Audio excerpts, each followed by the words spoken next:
Menjelang Natal dan Tahun Baru, kunjungan wisatawan ke Provinsi Bali diprediksi mengalami peningkatan. Kondisi tersebut harus dikendalikan dengan bijak mengingat masih dalam masa pandemi untuk mencegah penyebaran COVID-19. Perayaan Natal dan Tahun Baru menjadi angin segar bagi para pelaku pariwisata di Provinsi Bali karena secara alami pada periode tersebut kunjungan wisatawan akan mengalami peningkatan. Wisatawan yang datang ke Bali pada periode Natal dan Tahun Baru akan sedikit mengobati kelesuan pariwisata Bali yang telah berlangsung selama kurang lebih 2 tahun ini. Namun kondisi sekarang ini serba dilematis karena di satu sisi harus mengakomodir keinginan para pelaku pariwisata untuk mendapatkan wisatawan dan kebijakan pemerintah yang membatasi mobilitas untuk mencegah penularan COVID-19.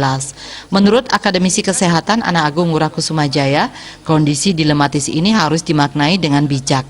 Ia bisa memahami kondisi para pelaku pariwisata, namun di satu sisi kebijakan pengendalian mobilitas penduduk bertujuan untuk mencegah penularan COVID-19, sehingga kasus yang sudah melandai di Bali tidak kembali melonjak, sehingga dalam jangka panjang Bali kembali bisa dibuka untuk pariwisata. Vaksin sudah berjalan, tetapi kita tetap harus waspada. Artinya apa?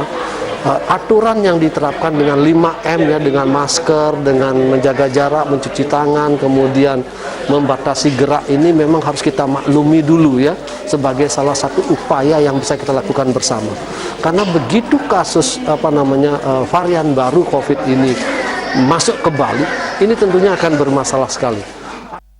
Ia juga meminta wisatawan yang akan berlibur ke Bali untuk bersama-sama berpartisipasi, disiplin menerapkan protokol kesehatan dalam kegiatan selama berlibur di Bali, baik ketika berada dalam hotel maupun di objek wisata. Riase Bali TV.